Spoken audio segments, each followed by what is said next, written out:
E aí, meus queridos, como é que vocês estão? Sou Flávia Bahia, professora de Direito Constitucional e ministro aulas para a OAB desde 2004, minha gente. 16 anos aí trabalhando, né? Com o exame de ordem. Eu leciono para a segunda fase da OAB desde 2006, ano em que a disciplina foi inserida no certame, não é? Então, acompanho a segunda fase constitucional e preparo alunos desde então. Que alegria estar aqui com vocês para essa nossa aula sobre alguns pontos importantíssimos envolvendo o controle de constitucionalidade. Mas antes disso, deixa eu ver quem está aqui comigo. Ana Paula, a Thelma, a Daniela. Olha só, essa aula não ficará disponível no YouTube, tá? Então assistam aqui ao vivo. Ela será disponibilizada nos cursos da OAB do SES. Por sinal, né, confiram aí os nossos cursos, estão com um preço muito atrativo e vamos começar a nossa preparação aí para a prova da aprovação. Bem, a Daniela está aqui, Salene, Karine, Francileide, oi, Hackman está aqui também, Isis de Souza, vamos chegando, porque já nós vamos trabalhar com aspectos importantíssimos envolvendo o controle de constitucionalidade.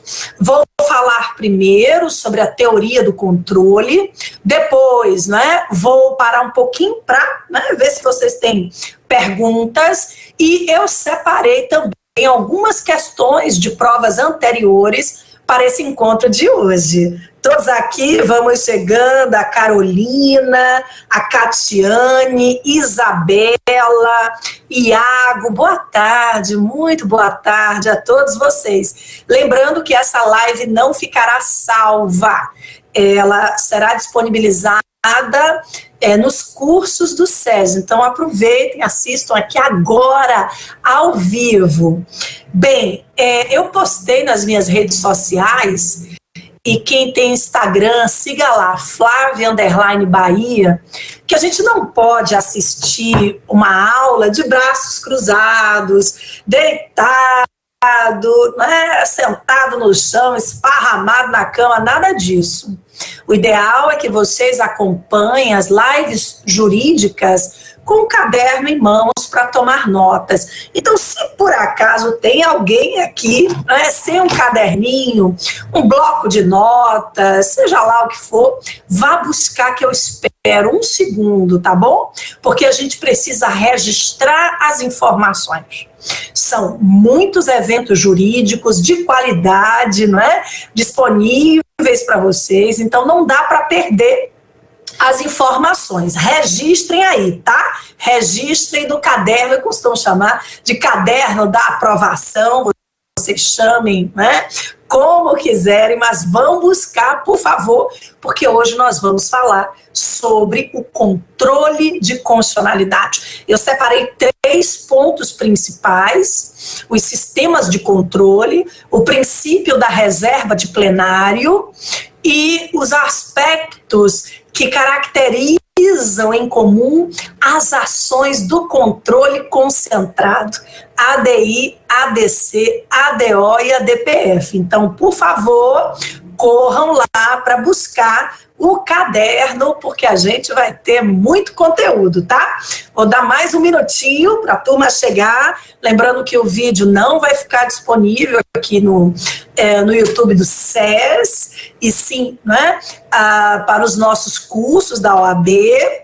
Então, aproveitem para acompanhar ao vivo essa grande revisão sobre esse assunto, minha gente, que é um assunto sobre o qual paira, alguns mitos.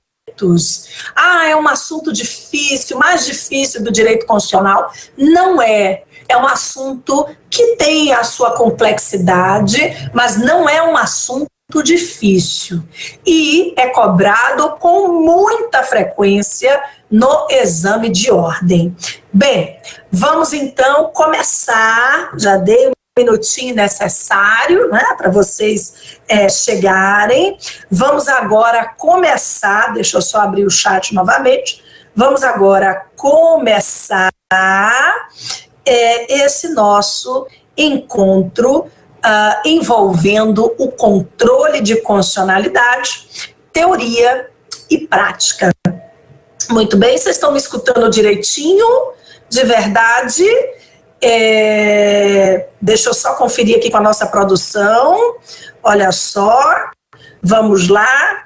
Começando, turma, o que eu trouxe aqui para vocês? Bem, primeiro, quais são os dois sistemas judiciais de controle de constitucionalidade existentes no Brasil? Bem, nós temos o sistema difuso e o sistema concentrado. Todo mundo prestando atenção, que quando eu fechar essa parte temática, eu vou perguntar se vocês têm dúvidas, tá bom? Então agora eu quero todo mundo prestando atenção aqui no que eu vou falar. Vamos lá, nós temos dois sistemas judiciais de controle de constitucionalidade, ou seja, dois sistemas que protegem a supremacia da nossa Constituição. O sistema difuso, o mais antigo deles, e o sistema concentrado, que ingressa no ordenamento jurídico a partir da década de 30. Bem, no que esses controles, né, esses sistemas, se diferenciam de plano? O sistema difuso é aquele que pode ser feito por qualquer juiz ou tribunal, na análise de um caso concreto submetido ao seu julgamento.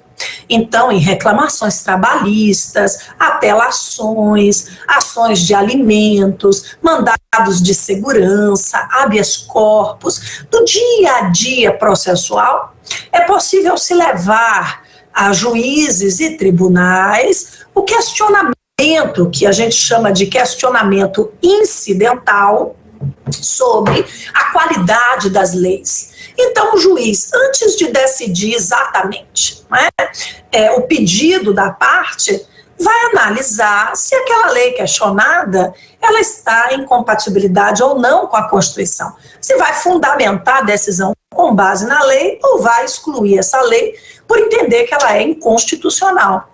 Então, o controle difuso faz parte do dia a dia da atividade jurisdicional. Não é um sistema novo, um sistema, não é, com inúmeras regras, legitimidade restrita. Não. O sistema difuso faz parte do dia a dia da atividade jurisdicional. Não é provocada em inconstitucionalidade como questão principal, mas como questão chamada de incidental, de acessória. Por quê? Quem ingressa com a reclamação trabalhista quer que, ao final, enfim, não é, os direitos sejam respeitados. Quem ingressa com habeas corpus quer que a liberdade seja, não é, deferida ao final. Então, a matéria da inconstitucionalidade é uma matéria incidente, é uma matéria acessória, que o juiz precisará se deparar com ela para fundamentar aquela decisão sobre o mérito em si. Bem, o controle concentrado, como o nome diz, não pode ser realizado por qualquer juiz ou tribunal. No plano federal, na proteção da nossa maravilha, da nossa Constituição, do coração do ordenamento jurídico, só existe um tribunal apto a realizar esse controle, que é o Supremo Tribunal Federal. Então, o controle concentrado, diferentemente do difuso, só pode ser feito por um tribunal. E no plano federal, esse tribunal é o STF. O controle concentrado, turma, ele é instrumentalizado por 4 ações principais: ADI, ADC, ADO e ADPF. Nós vamos conversar sobre os aspectos comuns envolvendo essas 4 ações daqui a pouquinho. Bem, então, o difuso ou aberto é aquele que é feito, né, é aquele que é feito por qualquer juiz ou tribunal, e o controle concentrado no plano federal é aquele realizado pelo STF. Bem, numa introdução, essas são as diferenças, né, entre os dois sistemas. Um está no nosso dia a dia jurisdicional, o outro é instrumentalizado por 4 ações principais. Muito bem, minha gente querida, agora nós vamos falar sobre o princípio. Nós vamos falar sobre o princípio, nossa equipe estava perguntando aqui, nós vamos falar sobre o princípio da reserva de plenário, a regra do full bench. Vejam só, quando um juiz, lá no controle difuso, recebe um caso para julgar, ele não vai perguntar a ninguém como resolver aquela situação, ele julga sozinho. Isso vale também sobre a fundamentação jurídica, né, para respaldar a inconstitucionalidade de uma lei. O juiz julga sozinho, então ele não precisa perguntar a ninguém. Mas vejam, quando estamos diante de um tribunal, de um plenário, a situação muda. Por quê? Porque num plenário, decisões importantes precisam partir da vontade da maioria dos membros. Faz parte até da vida, não é? Se você está num colegiado, decisões importantes precisam ser tomadas pela maioria dos membros. No controle concentrado federal, o Supremo também é um tribunal, então não pode decidir pela inconstitucionalidade de uma lei com base no voto de apenas um ministro. Não faz sentido.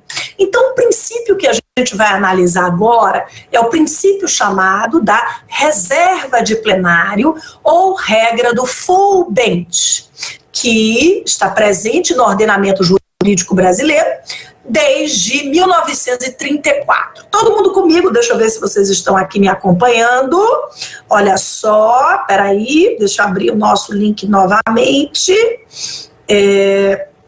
Vejam, o artigo 97 da Constituição diz o seguinte: a professora Renata apareceu aqui na nossa live, meu chefe, amigo, né? Pioneiro aí, tem uma grande admiração, ele sabe disso.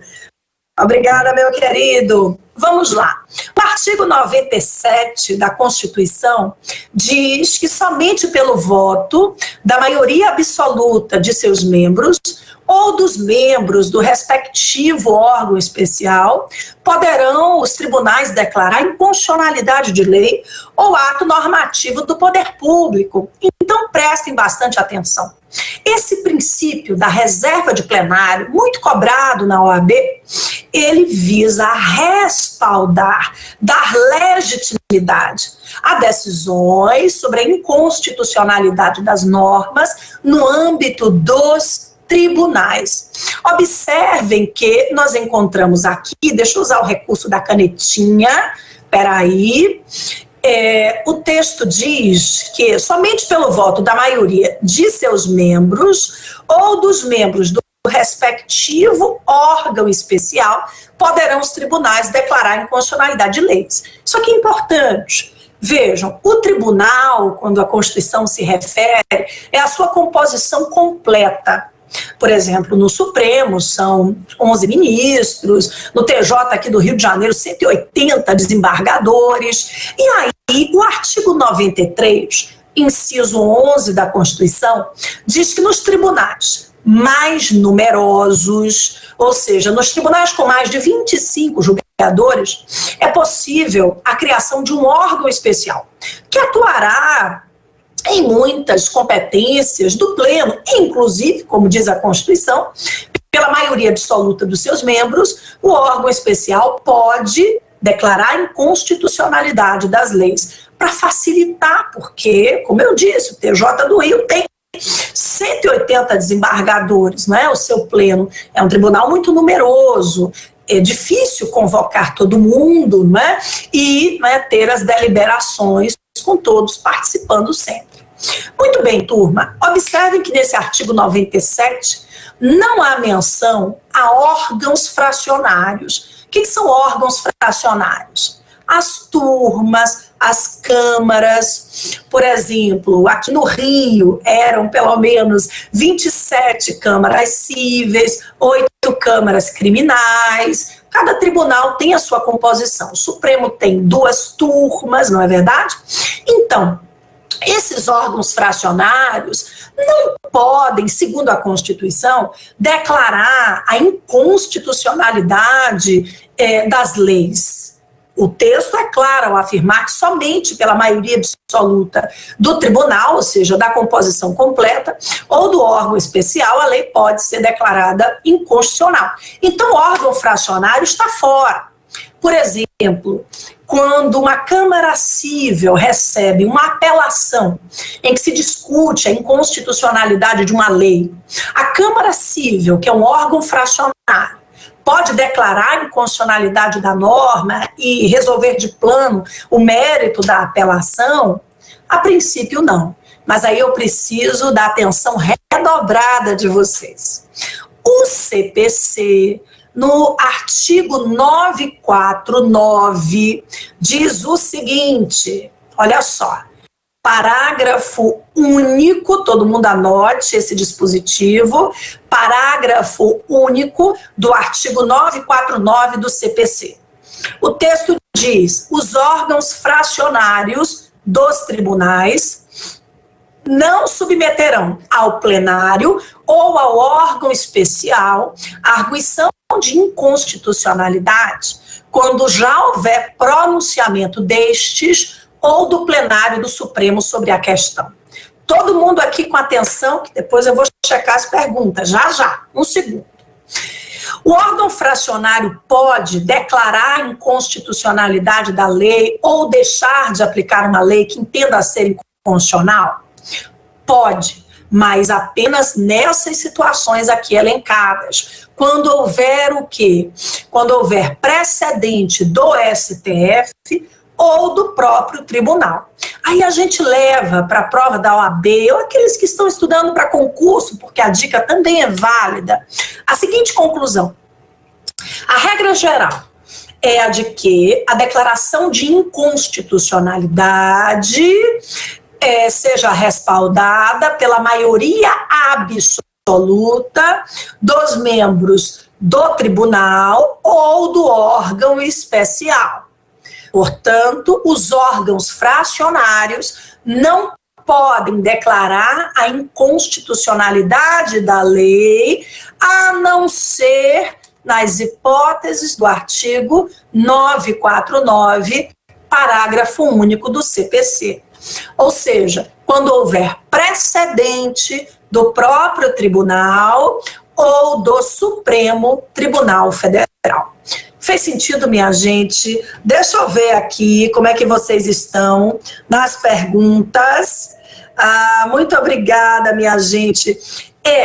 Carolina, você pergunta se a aula de hoje é para a primeira fase. Mas é tema de segunda também, viu? Controle de constitucionalidade é importante para a primeira etapa e também para a segunda fase. Gosto muito de direito constitucional. É a melhor matéria da vida, não é? O coração do ordenamento jurídico, minha gente. Que beleza, viu? Que maravilha tê-los aqui comigo, casa cheia, assistindo ao vivo. Muito bem, minha turma, prestem bastante atenção. Vamos lá. Eu disse a vocês que, com base no artigo 97 da Constituição, a decisão pela inconstitucionalidade de uma lei precisa ser extraída da maioria absoluta dos membros do tribunal, do órgão especial. E que o órgão fracionário, câmaras e turmas, só podem declarar a inconstitucionalidade das leis se houver precedente do próprio tribunal ou do STF. Para reforçar, para ratificar o princípio da reserva de plenário, o Supremo criou essa súmula vinculante que está aparecendo aí para vocês. A súmula vinculante número 10, pessoal, que diz o seguinte: viola a cláusula de reserva de plenário, prevista no artigo 97 da Constituição, a decisão de órgão fracionário, que, embora não declare expressamente a inconstitucionalidade de lei ou ato normativo do poder público, afasta sua incidência no todo ou em parte. Então, prestem bastante atenção. Essa súmula vinculante 10 foi criada pelo STF para reforçar o princípio da reserva de plenário. A Câmara, a turma, não pode deixar de aplicar uma lei por entender que ela é inconstitucional, a não ser que esteja respaldada pelas hipóteses do artigo 949, parágrafo único do CPC. Porque antigamente, o que os órgãos fracionários faziam? Sabiam que se declarasse expressamente a inconstitucionalidade das leis, sem nas hipóteses, não é, em que isso é permitido, a sua decisão seria questionada, seria objeto de um recurso. Então, os órgãos faziam o seguinte: deixavam de aplicar as leis por entender, né, que as leis eram inconstitucionais e simplesmente, né, achavam que não estavam violando o artigo 97. E aí, depois de inúmeros casos, o Supremo firma esse entendimento na súmula vinculante 10, dizendo o seguinte: olha, órgão fracionário, turma, Câmara, você pode até deixar de aplicar uma lei ou declarar a inconstitucionalidade da norma, no fundamento lá da sua decisão, mas só se estivermos diante dessas exceções do artigo 949, parágrafo único do CPC. Fez sentido, minha gente? Então, essa súmula vinculante 10, ela reforçou o princípio da reserva de plenário. Deixa eu ver se vocês têm alguma pergunta aqui sobre esse tema. Já caiu questão na segunda fase da OAB sobre isso, Eduarda? Caiu, sim, algumas questões. Eu trouxe aqui para vocês questões, não é, sobre os temas que a gente está aqui analisando, e nós vamos fazer juntos essa primeira questão sobre o princípio da reserva de plenário, tá? Preciso que todos vocês prestem atenção, e eu já volto, porque tem mais temas associados ao controle para a nossa revisão. Vamos lá, todo mundo comigo, tá? Todo mundo comigo. A parte autora, em um processo judicial, inconformada com a sentença de primeiro grau de jurisdição, que se embasou no ato normativo X, apela da decisão porque, no seu entender, esse ato normativo seria inconstitucional. Vejam, estamos aqui diante, né, do controle difuso. A terceira Câmara Cível do Tribunal de Justiça do Estado Alfa, ao analisar a apelação interposta, reconhece que assiste razão à recorrente, mas especificamente no que se refere à inconstitucionalidade do referido ato normativo. Câmara Cível é o que, minha gente? Órgão fracionário. Perfeito. Ciente da existência da cláusula de reserva de plenário, a referida turma dá provimento ao recurso sem declarar expressamente a inconstitucionalidade do ato normativo, embora tenha afastado a sua incidência no caso concreto. Então, a Câmara Cível entende, não é, que a lei é inconstitucional, olha aqui, não é? Entende que a lei é inconstitucional, a Câmara, não é, diz que assiste razão à recorrente no que tange a inconstitucionalidade do referido ato normativo. A Câmara não declara a inconstitucionalidade da lei, mas, né, decide não aplicar a norma por entender que ela é inconstitucional. Aí vamos lá, olha só. A banca pergunta: de acordo com o sistema jurídico constitucional brasileiro, o acórdão proferido pela terceira turma cível, vamos fazer juntos aqui, todo mundo comigo, está juridicamente perfeito? Não, turma, como é que está juridicamente perfeito? E a súmula vinculante 10, não é? Letra B. não segue os parâmetros constitucionais, pois deveria ter declarado expressamente a inconstitucionalidade do ato normativo que fundamentou a sentença. Não, a Câmara poderia ter deixado de aplicar por entender que a norma é inconstitucional, sim, mas não sem precedente, não é? Letra C agora. Está correto, posto que a terceira turma, como órgão especial, não. Órgãos especiais são criados na forma do artigo 93, inciso 11 da Constituição. Câmaras e turmas não são órgãos especiais, são órgãos fracionários. Errada a letra C. Gabarito, turma, tchan, tchan, tchan, tchan. Letra D, de que dará tudo certo na prova da aprovação. Está incorreto, posto que violou a cláusula de reserva de plenário, ainda que não tenha declarado expressamente a inconstitucionalidade do ato normativo. E aí, deu certo, acertaram. Cadê? Eu acho que meu YouTube não está atualizando certinho, né? Mas, de qualquer forma, minha gente, conseguiram resolver aí essa questão com as explicações que eu dei? Espero que sim. Agora eu vou voltar ao material. Peraí. Vou voltar ao material para falarmos sobre outro ponto relacionado ao controle de constitucionalidade. A Priscila está respondendo que sim, a Elcélia também, Isabela sim, oba! Então deu certo a explicação, não é? Maravilha! Agora eu peço a atenção de vocês para continuarmos, deixa eu só diminuir a temperatura aqui, porque eu estou, né, congelando. Acho que agora melhorou. Bem, vamos lá. Todo mundo acompanhou? Todo mundo acompanhou aí direitinho? Breno, você perguntou, nossa equipe está aqui falando com a gente, quais são os órgãos especiais? Se chama órgão especial mesmo. O órgão especial é criado nos tribunais com o maior número de membros. Dê uma checada na sua Constituição, no artigo 93, inciso 11, tá? Os órgãos especiais podem ser criados nos tribunais que tenham mais de 25 membros. Então, é uma opção, né? Mas os tribunais mais numerosos normalmente criam.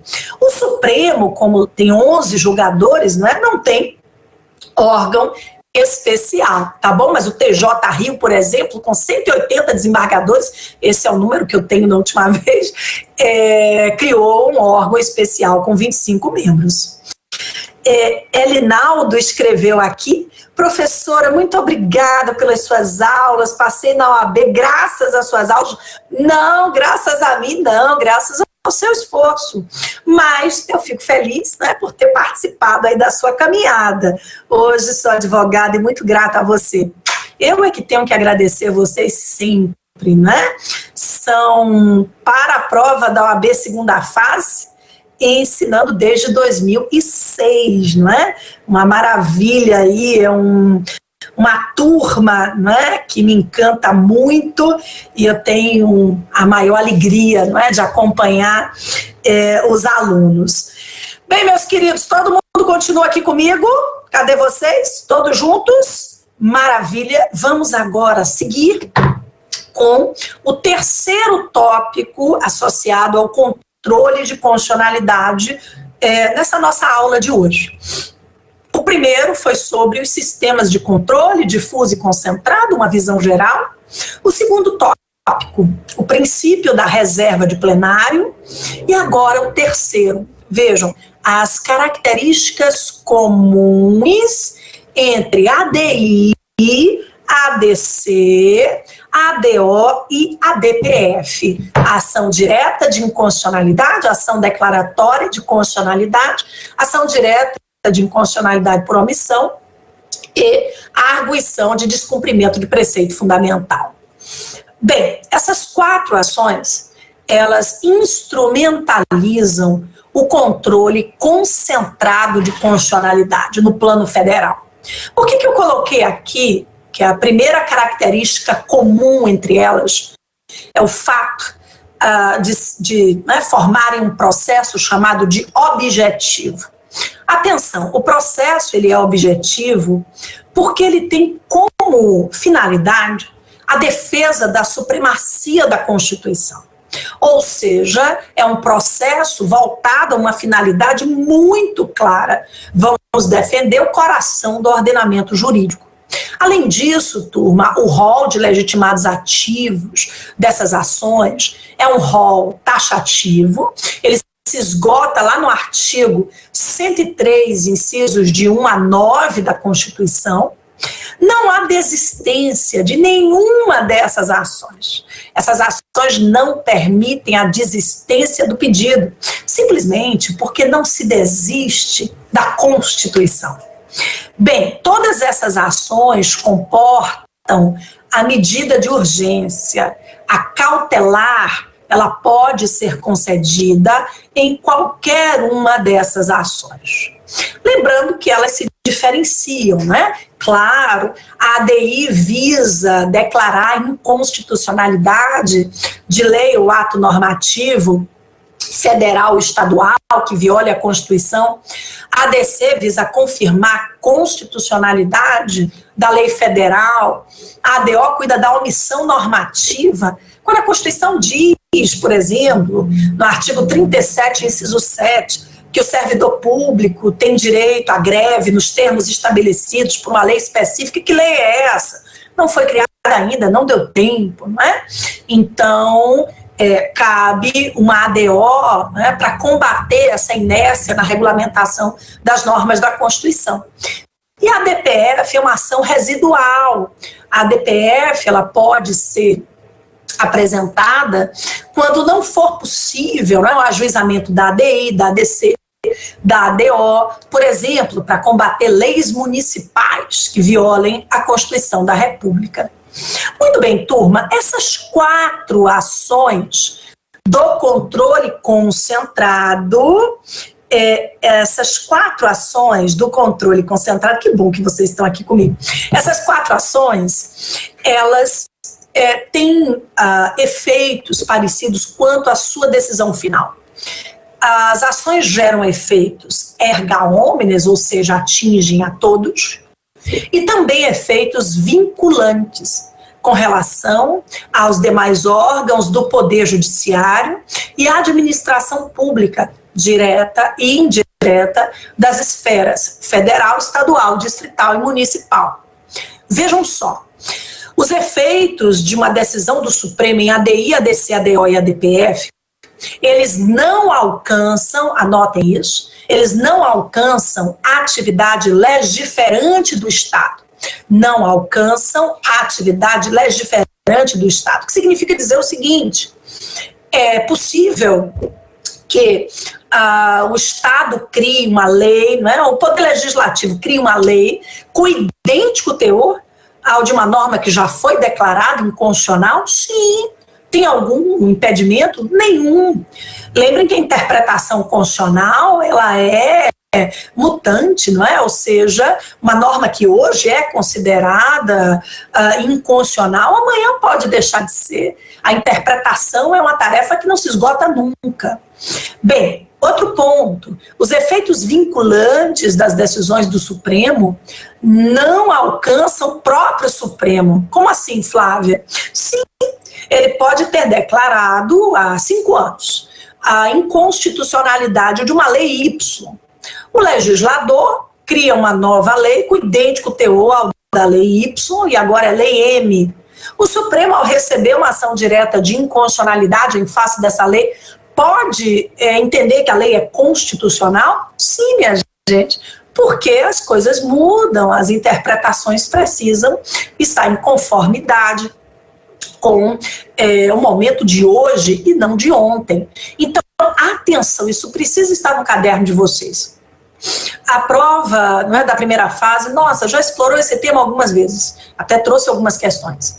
a declaração de inconstitucionalidade, as decisões do Supremo no controle concentrado não vinculam a atividade legiferante do Estado, então é possível se criar uma lei contrariando uma decisão do Supremo, e não atinge o próprio Supremo, ou seja, o STF ele não está obrigado a uma fundamentação de decisão que ocorreu anos atrás. Isso é muito importante.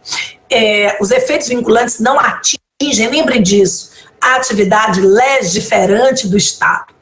Outro ponto importante, vejam, a declaração de inconstitucionalidade, via de regra, gera o que a gente chama de efeitos ex tunc, ou seja, a lei é declarada inconstitucional e é declarada a sua nulidade, ou seja, nada que foi feito com base nessa lei tem alguma serventia.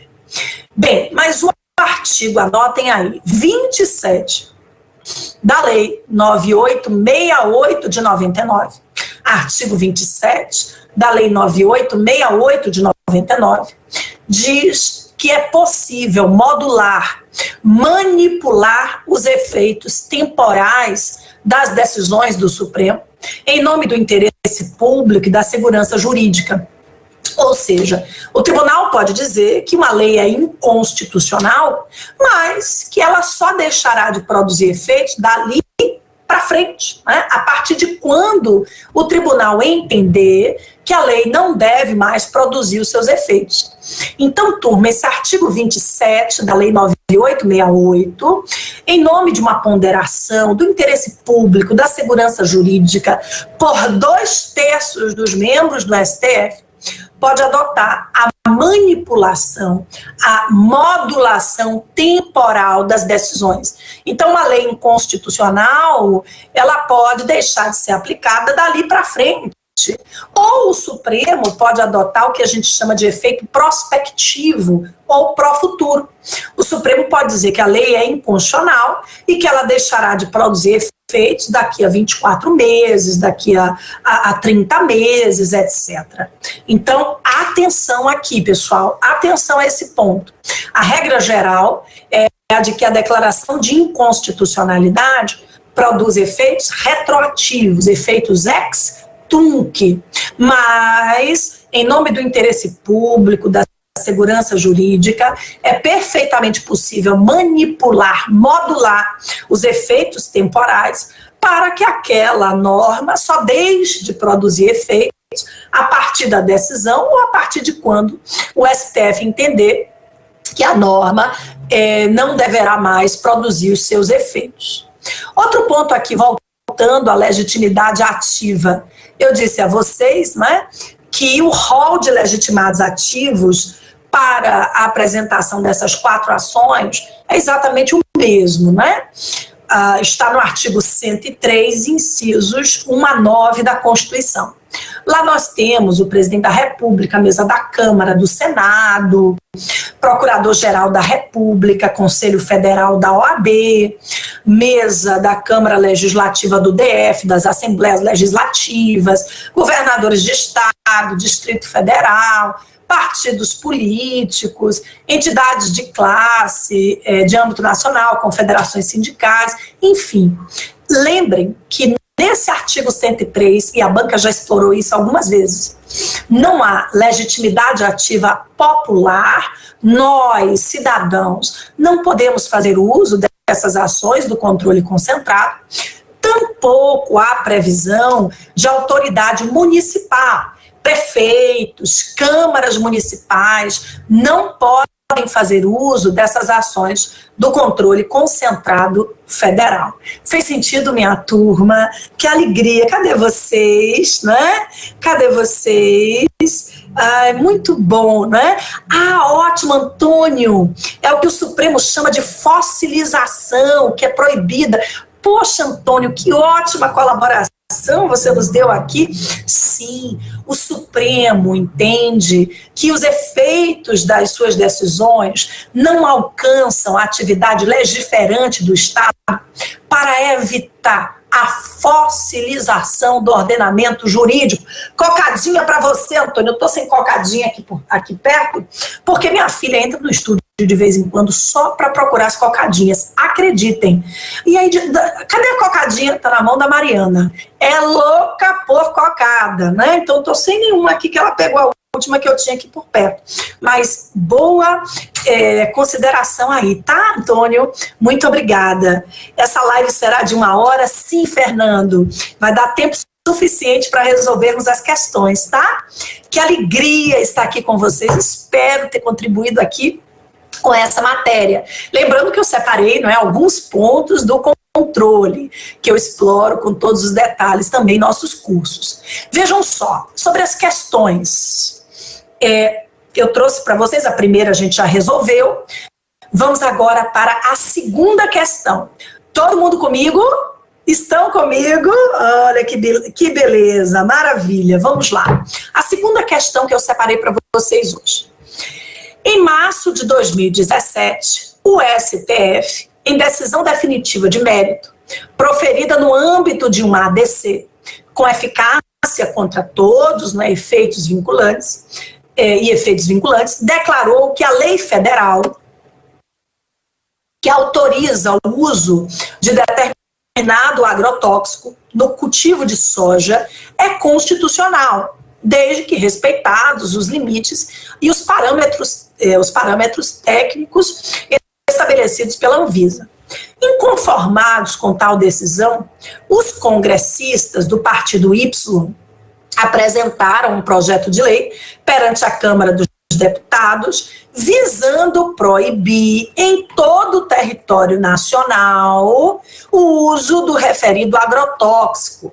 E com isso, derrubar, né, entre aspas, a decisão da Suprema Corte, que tinha sido já favorável à constitucionalidade. Em outubro de 2017, o projeto de lei é apresentado para ser votado. Diante da hipótese narrada, assinale a alternativa correta.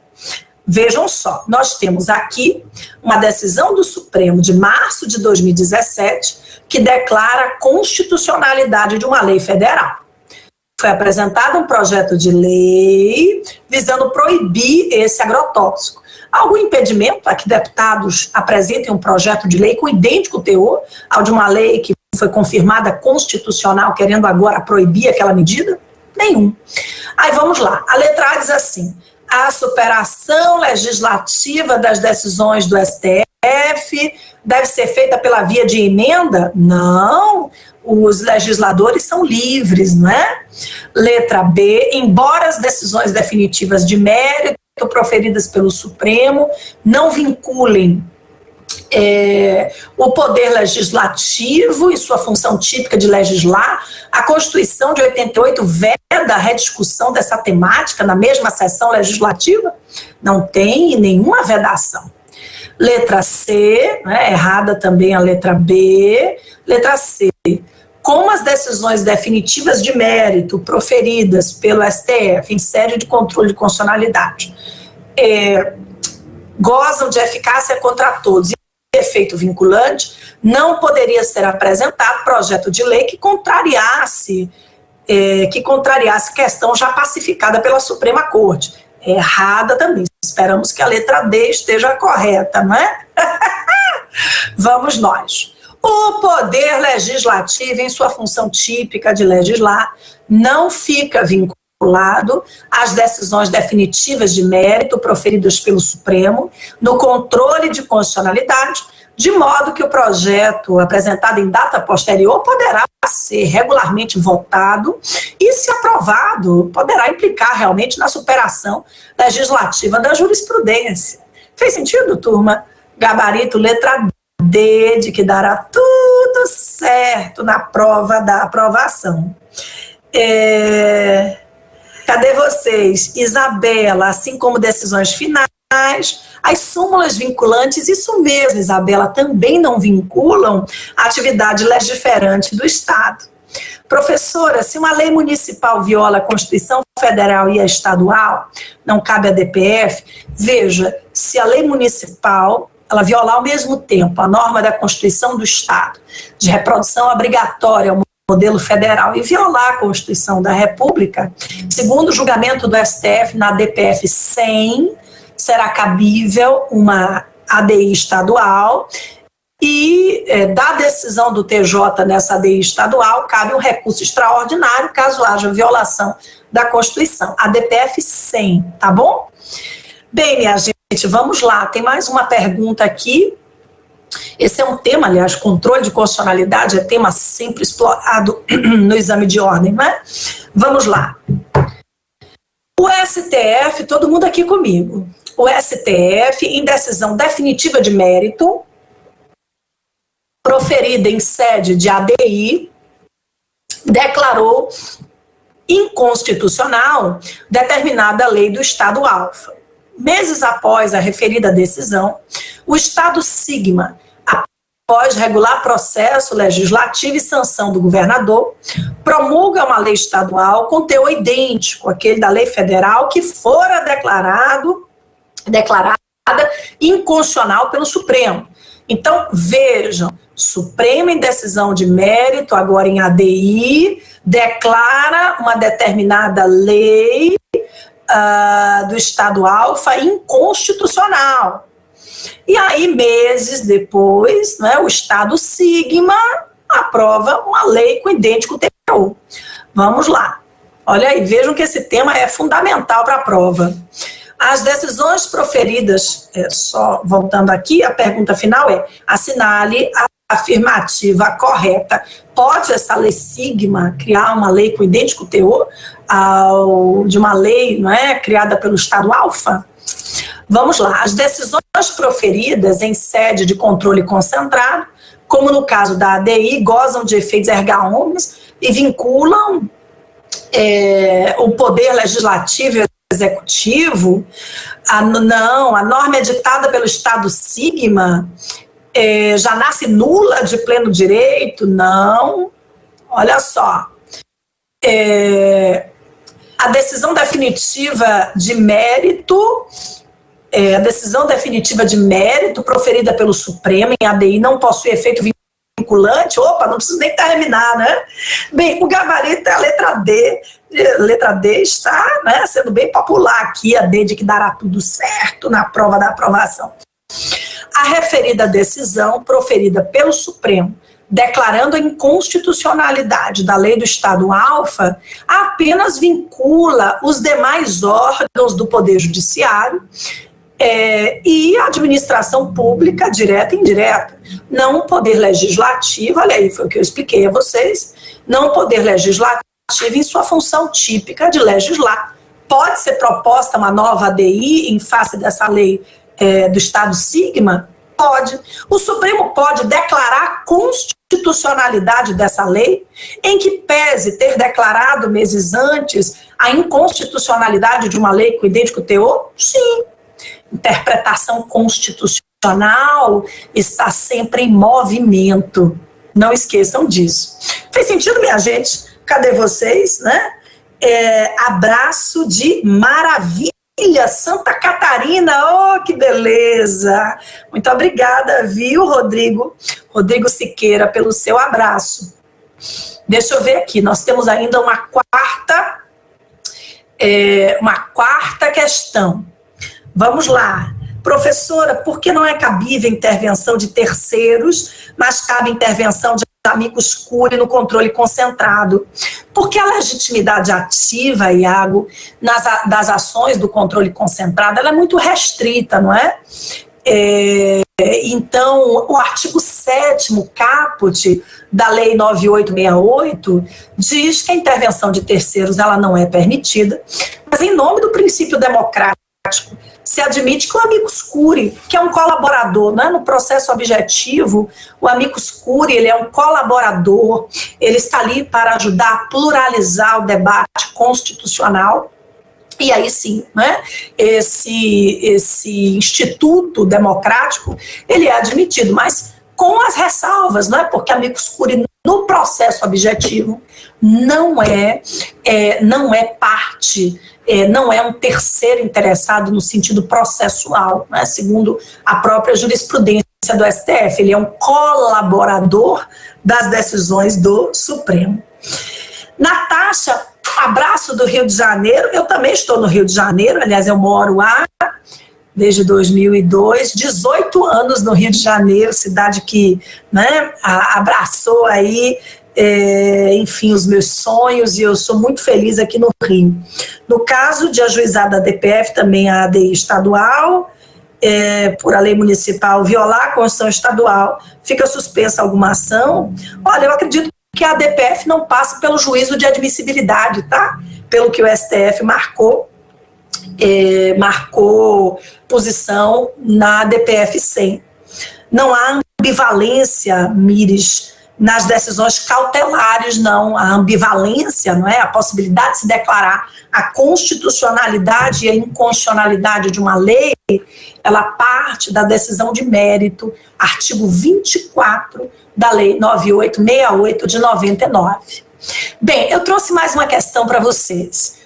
Primeiro, disse a todos que o objeto da ADI, como está lá no artigo 102, inciso 102, inciso 1, a linha A da Constituição, a lei ou ato normativo federal ou estadual que viole o texto constitucional, né?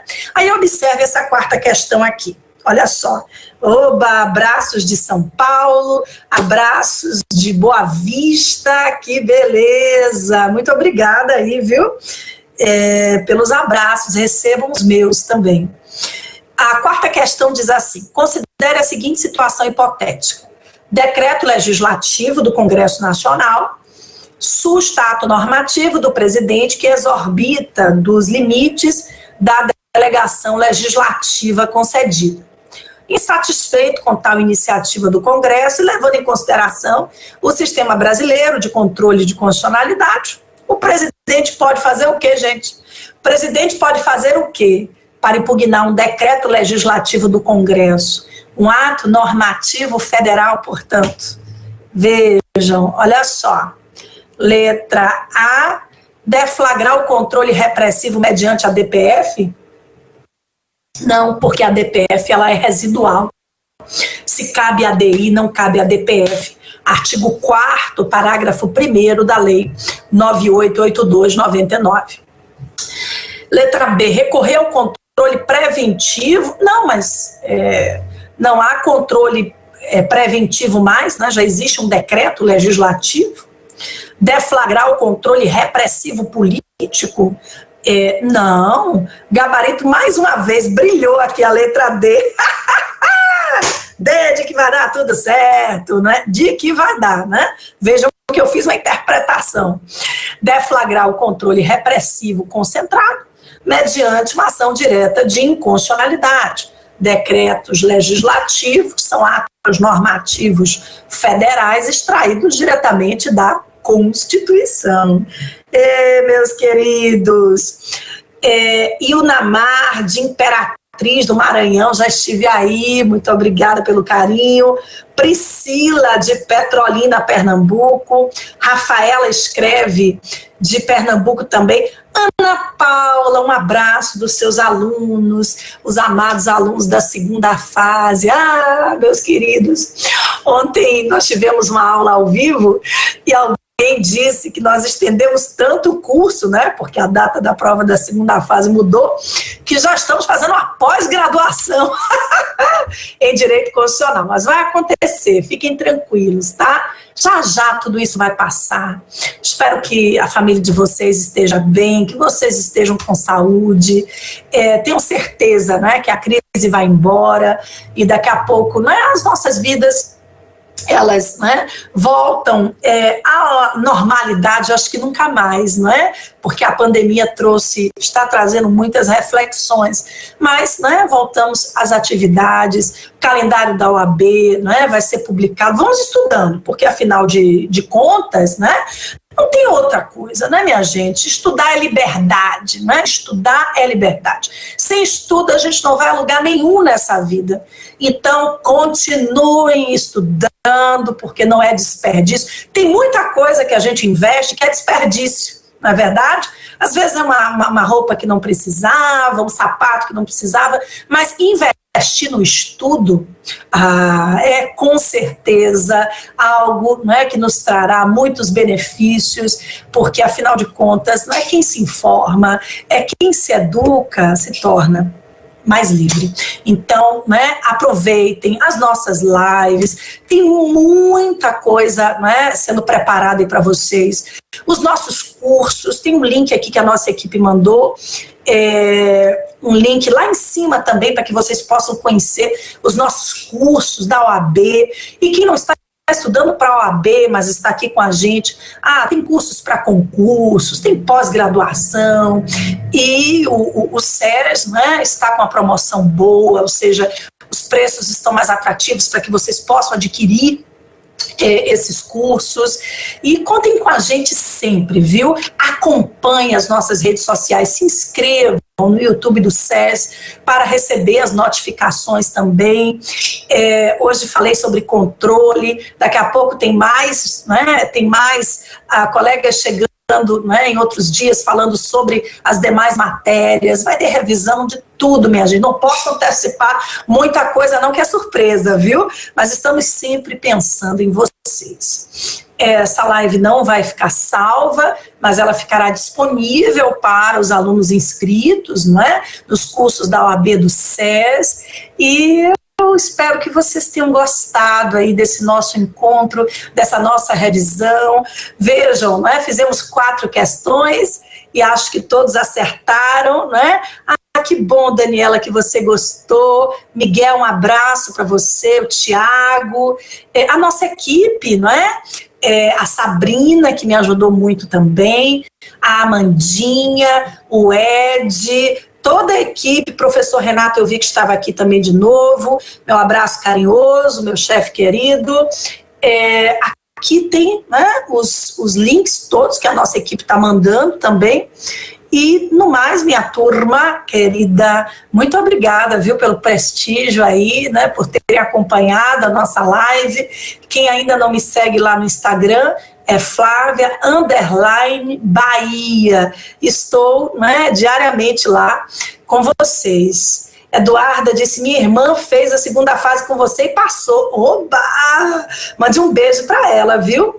Natasha, um beijo para você. Luana também, a Salene, que bom que você gostou. Kleber de Minas Gerais, Minas Gerais, que eu adoro também. Fernando, muito obrigada, viu? Vocês é que me incentivam, me estimulam, muito obrigada. Vocês é que são 10.000, tá bom? Um beijo, minha gente, obrigada, minha equipe sempre querida, sempre presente.